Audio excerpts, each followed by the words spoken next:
Okay, so again, good morning, guys. So I will share my screen.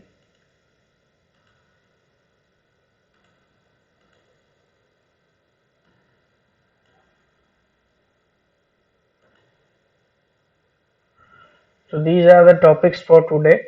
Nested for loop. Then I will tell you the prime number program, and then we will understand nested if else. Okay. So let me check whether recording is there. Okay. So we will today understand that how to use nested for loop.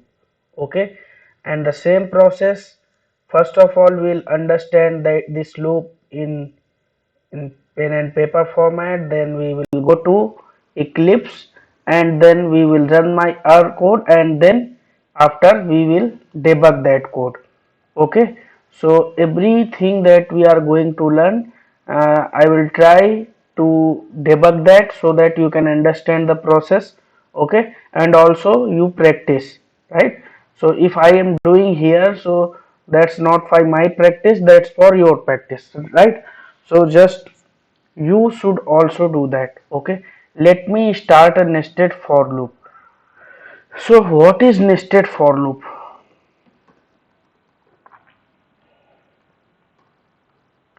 When the word comes nested, so it means that loop inside loop. In terms of loop, if you are talking that nested for loop, then it means that loop inside a loop.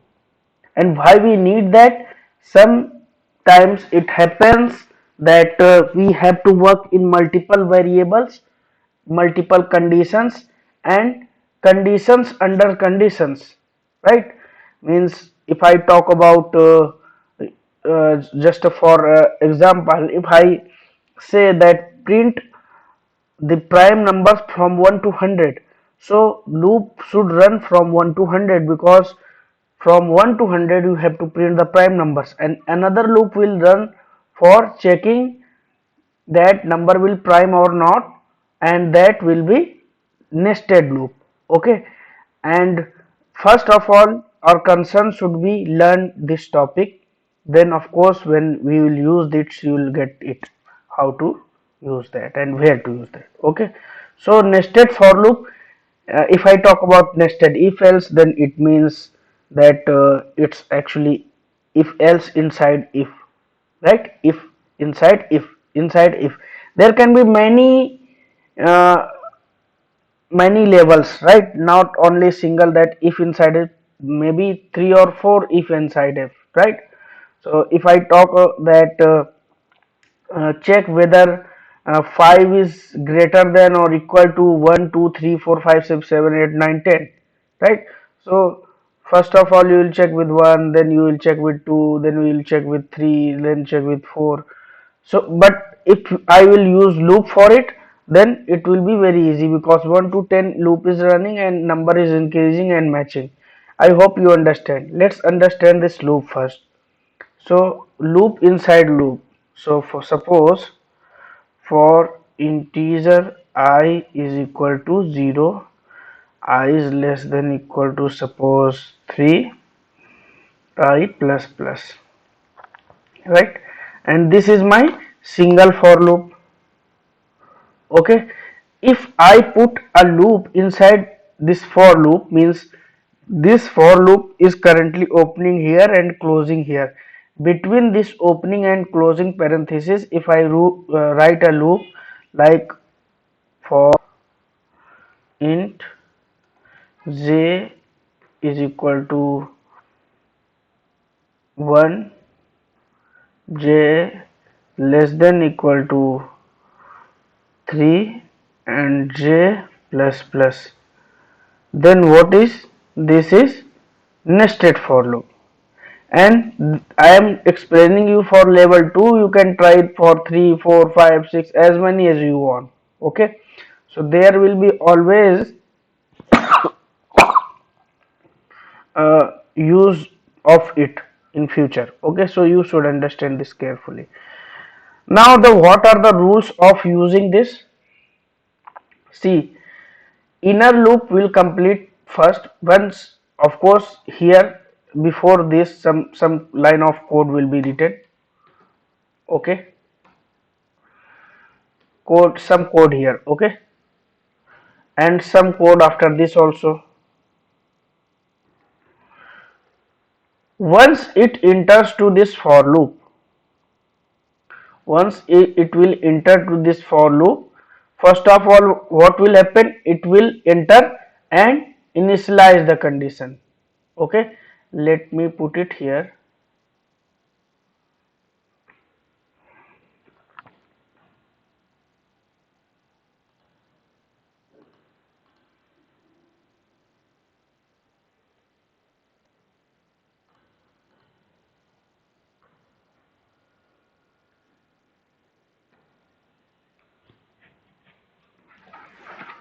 I will show you.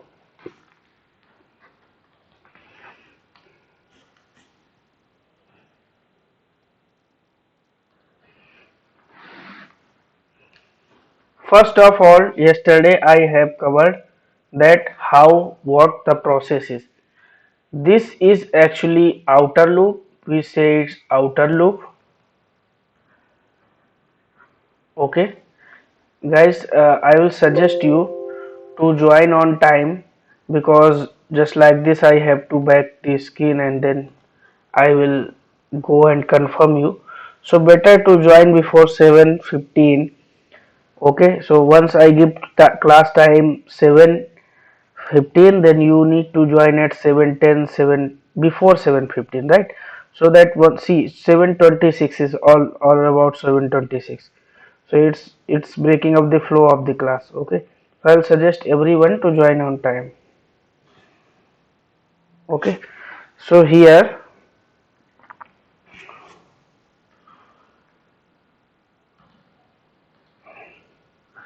this is actually outer loop, and this is what, this is termed as inner loop.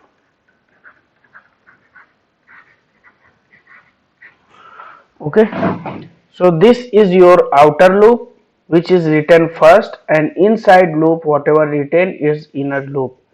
This is terminology what we say. Okay, the rule is that first of all, inner loop will come if it enters to inner loop.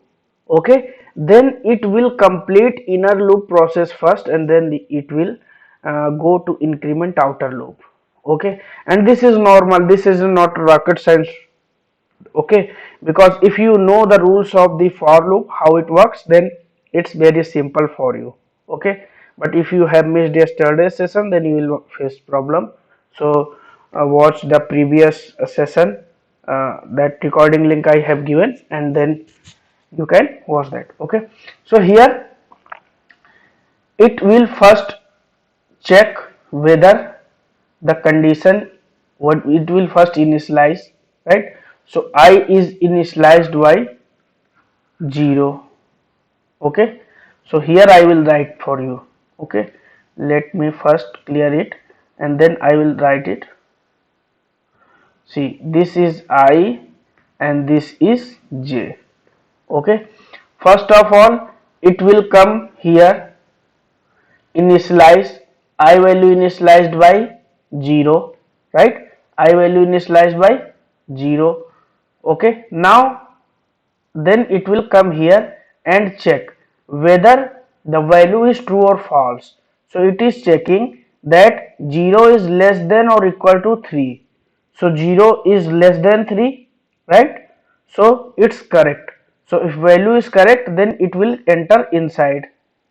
Okay, suppose we are not writing anything here. Suppose I write here system dot out dot println, and I print here I. Okay, and suppose I print here J. Okay, so that we can actually see that what is going to print here. Okay, so what the code is written here for printing, so I will be printed, value will be 0. Okay, now it will come here in this line. Okay, and it will initialize just like normal for loop. Doesn't matter its inner loop. Okay, j is equal to 1. Okay, j is equal to 1, then it will first initialize j1 and then it will match the condition. J is less than equal to 3, j is less than 3, condition is true. So one of them should be true, either the less than or equals to. So actually here you can see that j is less than 3 because j value is 1. Okay, so it will enter inside and print j. So it's printing j. Okay, and it will print 1 because j value is 1. After that I said that inner loop will complete, then it is going to increment outer loop. So it is first increment inner loop value till last, and j plus plus j value is 1. Okay, j value is 1, 1 plus 1 2. Okay, then it will increment and then match the condition. Without matching condition it will never come inside, either first time either last time. Okay, so it was when entering inside the for loop, it first initialize the value, then match, then it gone for the condition check and then enter inside. Similarly, after incrementing or decrementing value, you can use here minus minus as well. Okay, you can try this reversal process in your system. Okay, so then it will go to condition check, and if the condition is fine, means condition is true, then it will come inside. 2 is less than 3, right? So if 2 is less than 3, then it will come inside and print j. So what is going to print? 2. Okay, then again it is going to increment this, right? So 2 plus 1 3, 3 is less than 3, no, 3 is equal to 3, yes, so one of them should be true. So 3 is equal to 3, the condition is fine, it will come inside, and what it will print? J. So j value is 3. Then again it's going to increment this. Okay, 3 plus 1 4, 4 is less than 3, no, 4 is equal to 3, no. Okay, so condition is false. Once the condition is false, it will come here. Okay, but here nothing is written, so nothing to be executed. Then it is going to increment this line of code I plus plus, means once inner loop will false, inner loop condition is false, then it will come outside of the inner loop. Okay, so it came in outside of the inner loop. Whatever the code lines written under it, it will be executed. So nothing written here, so nothing to be executed, it will directly go back to increment for loop, external for loop. Okay, so external is this outer loop. Okay, so here it will increment. So I current value is what? 0. I current value is 0. 0 plus 1 2, sorry 1. Okay, I value is 1. Okay, so it will first check. I have written here but not like that. It will first check 1 plus 0 plus 1 1, 1 is less than 3, yes true, then it will come inside and print I. Okay, it came inside, and here inside the it's written like system.out.println. Then again same process for inner loop, it will again print 1 2 3. Why? Because until the condition is false. Okay, then again same process, and this way your inner loop will be executed, and same outer loop will be executed until it gets false. Once outer loop will be also false, it will come outside of that outer loop. Okay, so this is how nested for loop works. Anybody has any problem here?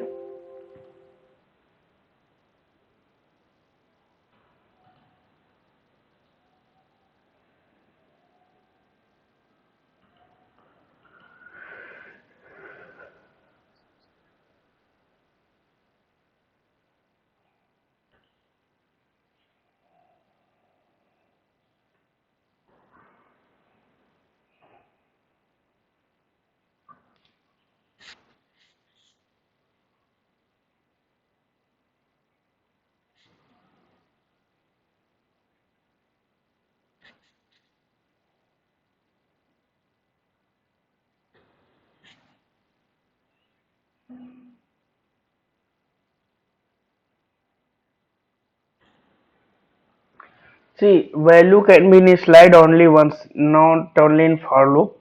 Rest of the things are changing the values or manipulating the values. So just like that, j plus plus or I plus plus are actually manipulating the value. First time j value was 1, and then the value is j plus plus means 1 plus 1 2, right? So initialization is first time part, right? And then initialization, then condition, and then increment or decrement, whatever. Yeah.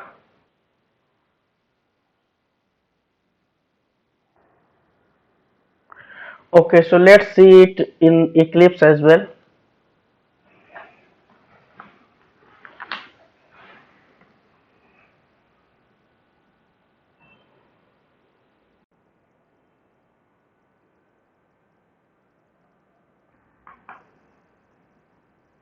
I'm going to this package and new, and write a class nested for loop. Okay, and check the main method. Okay, now for int I is equal to 0, I less than equal to 3, I plus plus, and nested loop in j is equal to 0, j less than equal to 3, j plus plus. So I have initialized j as 0 as well. Okay, so here now what I will do, I will print this one, system.out.println, and print I, and just write here I value, give space and plus concatenate I. Okay, similarly sysout control space j value, so that you can refer that this is value of j, this is value of I. Okay, and j. I will first run it.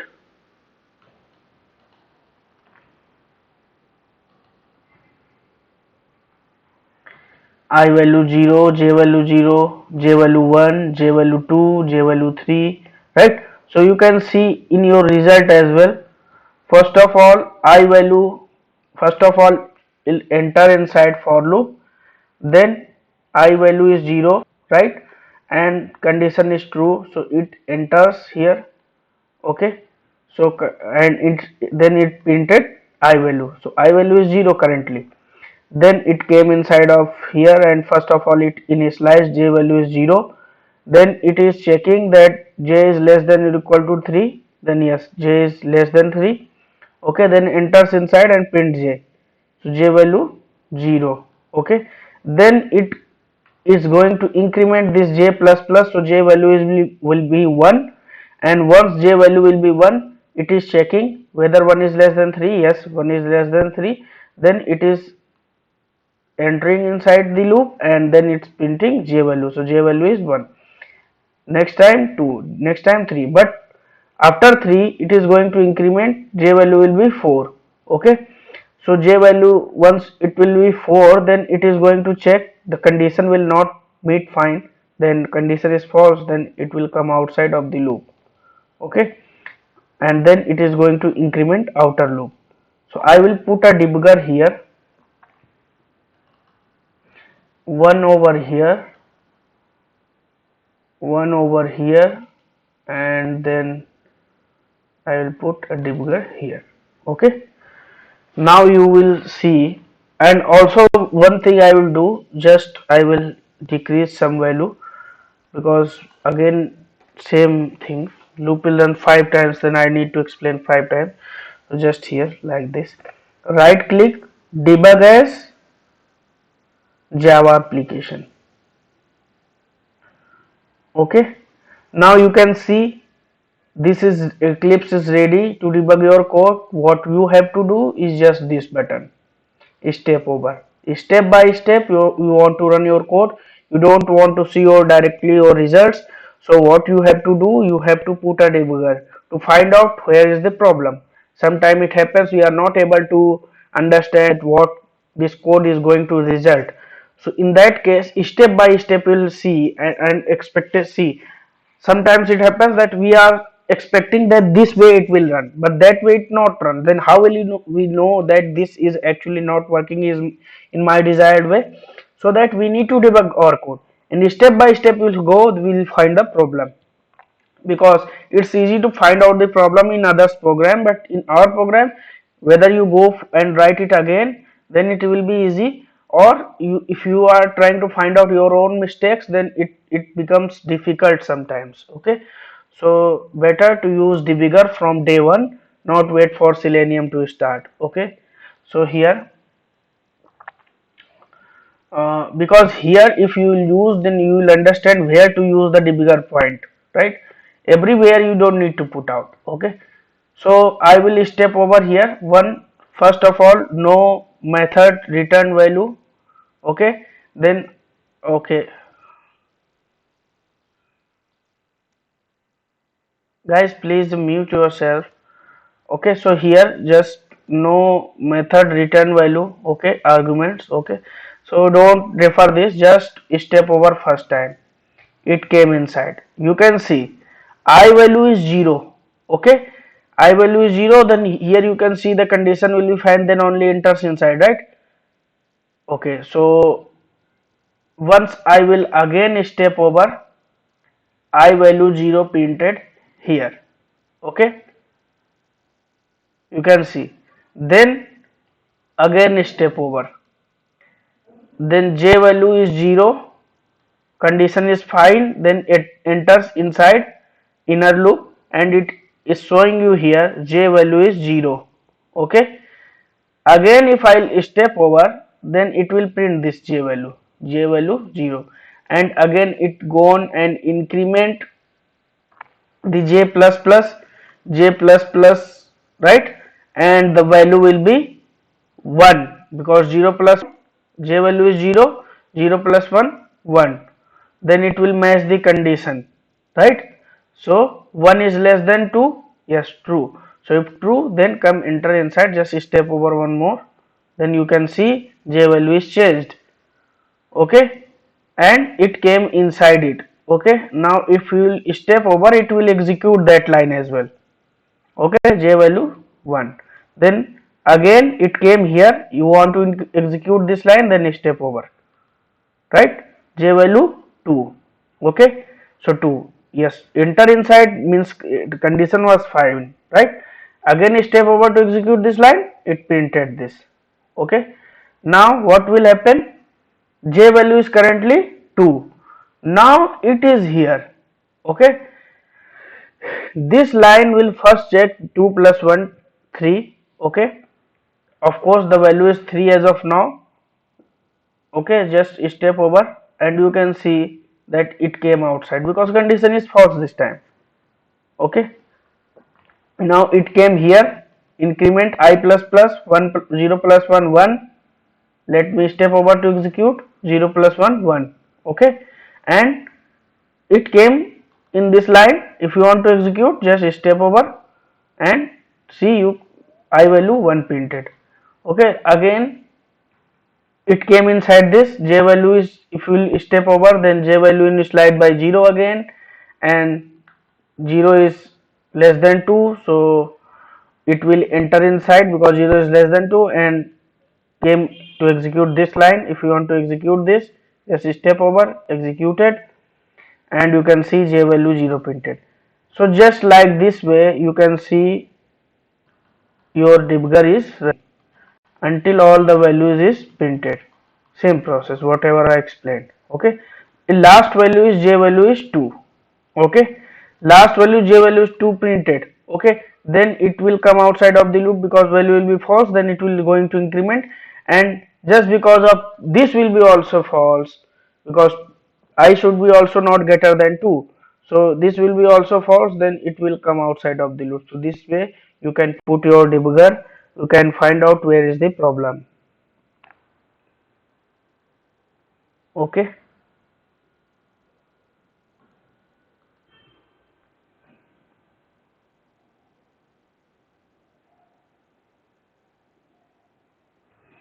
Anybody has any doubt over here?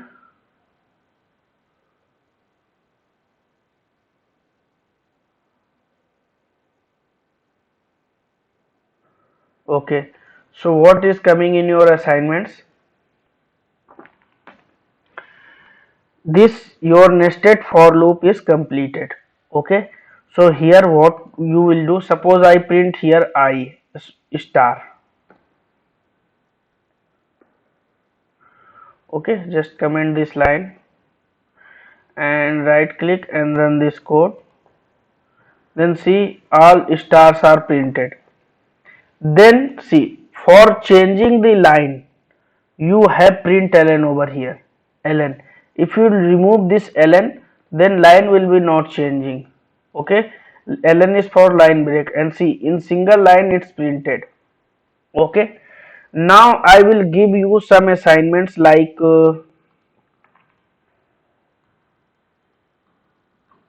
I will give you some assignments like what, that pattern programs. What topics we have covered as of now? We have covered if else. Okay, we have covered for loop, data types, some operators,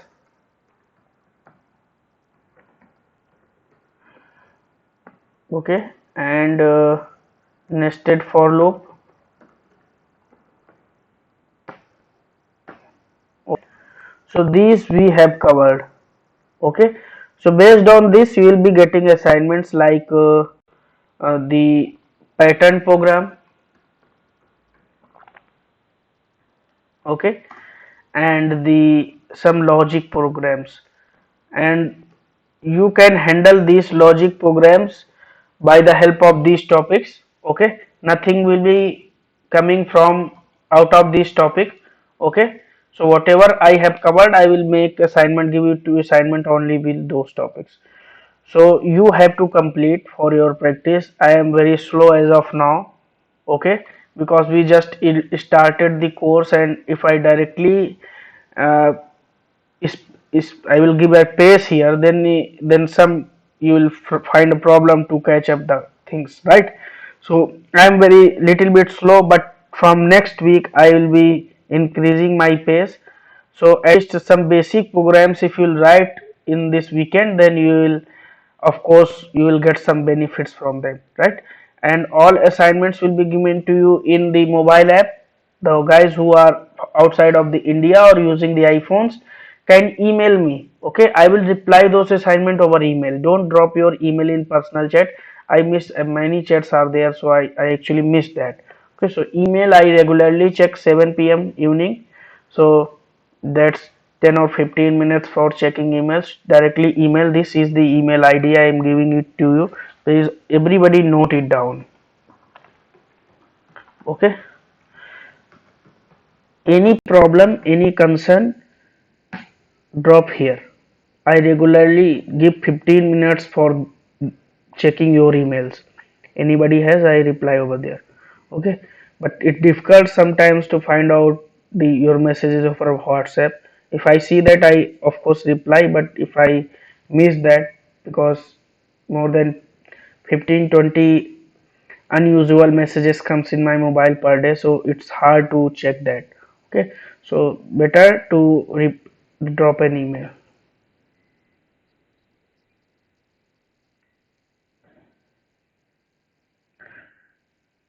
See, still see what the problem is. In his previously, it was I was doing the same whatever you are saying, but still people at the last they ask what is the link for joining Google Classroom and that and that.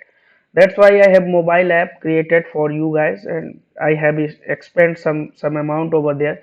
So better to use that. If anybody has iPhones, then I can mail that. But Google Classroom is not the right way. Tomorrow, what they will say that I am means they will charge something for it. Then why I'll pay them, right? So I have my own platform. Okay, so email is better, but Google Classroom for posting the assignment, my data, it's not good. Okay.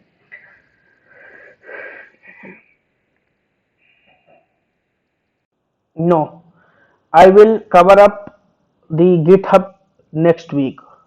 Okay, in your batch only someone the link of the assignment that I have done this assignment over GitHub. Maybe he have knowledge about GitHub. He just shown your his code over GitHub, and instantly I respond. I don't remember the name. I'm sorry for that, but instantly I respond that this is the point where you can improve. So actually he did that. He understand that, and he actually shared the GitHub URL. And I once I get the time, I checked and replied. But if you will send your code over email, then it will hard for me to unzip your code first of all, get that code and then check that. Okay, so I will next week I will cover GitHub first, then I will move to other topics. Okay. Okay. Yeah, Durga.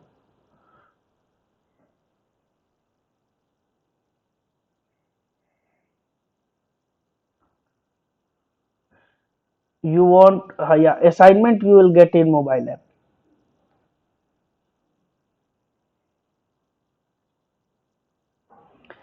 uh, yeah, you write your in your computer what I am saying that same thing, that next week I will share you, I will tell you as take a session over GitHub, and you need to create your GitHub account and upload your code in GitHub and share your URL to me. Okay. Okay, anybody knows can try that same, but if not, then next week I will cover that session. Meanwhile, you can share your images to me as well, right? You have the Telegram group. You can show your image over there, not in WhatsApp, because it actually con- consumes memory, right? Phone memory. Just share over the Telegram group, and I can see that. After that, please cover up in the mobile. Sorry, in the GitHub only, so that I can quickly check that. Okay, so this is actually nested for loop. I am giving you a hint to how to write the prime number program here, and prime number program you can try it today only. Okay, not wait for the assignment come to the mobile app. Meanwhile, check here. First of all, you should know what are the prime numbers. Numbers which are divided by itself or the 1, right? So if I say to you, tell me whether 7 is a prime number or not.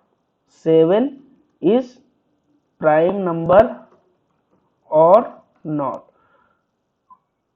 Okay, so if it is divided by 1 or 7 only,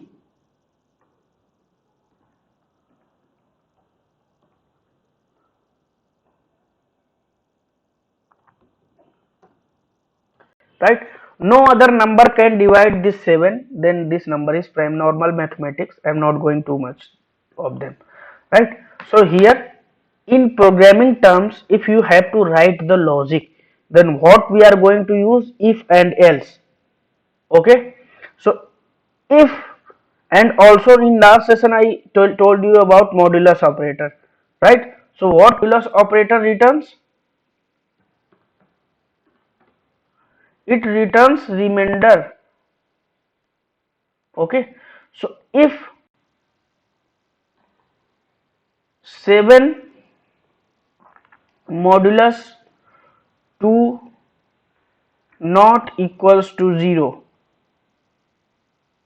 okay, and 7, this is AND operator. You can put multiple conditions in if else also. Okay, so and 7 modulus 3 not equals to 0, and 7 modulus 4 not equals to 0, and wait guys, don't think that this is too complicated. That's why we learn the for loop. This line you can reduce by using the for loop, because tomorrow I will ask 97 is prime number or not, then will you write 97 checks? No. So how to do that I will tell you just now, just for understanding. And 7 modulus 5 not equals to 0, and 7 modulus 6 not equals to 0. If what I am going to check, if 7 divided by 2 does not comes to 0, means 2 is not completely dividing 7. Okay, then it means this is not prime number. But I have to check for 3 as well. 7 divide by 3 completely? No. If it divides completely, then remainder will be 0, but the remainder will be 1 here. Okay, so this is also false, right? So 7 modulus 4, 4 can also not divide, 5 can also not divide 7, and 6 can also not divide 7. But yesterday, if you have attended my session or watched the recording carefully, then one point I said, we don't need to check till the one number behind. Means if I check for till 7, till 6 I am checking, doesn't matter. 7 divided by 2, what it becomes? 3 if I use integer. Okay, then it becomes 3, because 3.5 will be your result, but integer value will be 3. Okay, so if 3 cannot divide 7 completely, then of course half of the thing cannot divide it completely, then later on cannot divide. For an example, 100. So till 50 it can divide, any number can divide 100 completely, but after 50, 51 cannot. So half of the number, if I take one more example, suppose 16. After it, any number cannot divide 16 completely, so just half. So why we are writing logic till 6? Just write it here till 3. Okay, now you optimized your code by putting up this logic. But see, tomorrow, it suppose there is 97, will you write 97 half level? Means you are going to write 48 till 48? No, because there will be 48 checks over here. So that's why you have loop, because repeated task you had to do. Why this logic you are going to write again and again? So what the thing, first of all, int number, whatever you have the number. Okay, suppose number is my 97, number is 97. Okay, now here you have to write your logic for this check. Okay, so till 97 you have to check. So for int I is equal to 0, and I said you don't need to run till 40 till 96, you just check for 48 level. Okay, why I have explained that I is less than equals to 48, because if 48 cannot divide 97 completely, 49 will never be. Okay, so 40 and then I plus plus, and check it from 3. Okay, or check it from 2. And why I am not checking for 1? Because I said that a number will be a prime number, other number cannot divide only 1 can 7 divide. So that's why I am starting from 1, that's sorry 2. Okay, because if I start from the 1, then of course this will not be a prime number showing, this will be, the logic will be incorrect. Okay, because I don't have to check for 1, because 1 will divide any number. Okay, so here this. Okay, and inside for you have this if condition, you have written if condition once, one time it will execute it 48 times. You don't need to write here multiple lines, here you don't need to write multiple lines.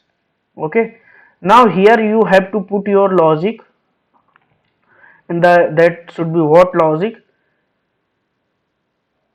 If number modulus I is equal to 0. So what is this? Number is what? 97. Modulus I value will be changing every time. First time number means 97, modulus I means I value is 2, 2 is less than 48. Yes, come inside 97 modulus 2, will it be 0? No. Okay, so it will not be 0, so it will not come inside. Okay, but anytime when it come inside you need to press break, right here break, and right here if it will come inside, then first of all you need to print a message system.out.println not prime. Okay, not prime, because if it will be 0 then number will not be prime. So if number will not be prime, suppose if I take here 96 for an example, first time value number modulus 2, because first time I value is 2, 2 96 modulus 2, it is 0. If it is 0, because 2 will completely divide 96, so it is 0. So should I run my loop till 48? Because 2 completely divided 97, I know that the number is not prime. Still if I am going to check whether the number is prime or not, is it fine? No. So yesterday I told you concept break, so that unnecessarily why I will run my loop till last if I got to know in first step only that this number is not prime. So here I will, what I will do here, I will just break out from here. Okay, but if you will come using break, then how you will know that you actually that this line of code was run? Okay, how will you know? And if I said that break once, this will you use break here, if you use break here, then of course you will be directly thrown out of the loop. Okay, so if you will be thrown out of the loop means this line will be not executed. So here just use this line of code here and then use break. Okay, because after executing break it will all be thrown out of the loop. What I am saying, you should know how to optimize your code. If 2 can completely divide this 96, then you need not to check for other numbers, because any number except 1 or itself is dividing, the number is not prime. So don't run your loop unnecessarily. So you should know how to come out of the loop unnecessarily. You don't need to run your loop. Okay, same program you have to try in Eclipse as well, and then share your assignment to me. This is your first assignment. The next assignment you have to do, you have to print prime numbers from 1 to 100. Okay, and nested for loop will be used, and the same logic will be used for that. Anybody has any query over here, then let me know.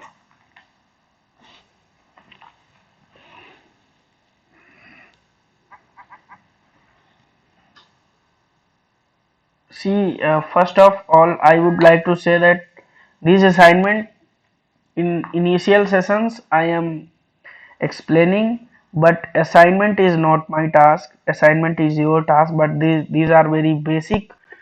Initial, this is first week. Okay, so I am covering from very basic. You explaining you logic as well. Oh, you need to practice. Okay, so you will practice, you will learn. Okay, so thank you for attending today's session, and we'll meet in next session.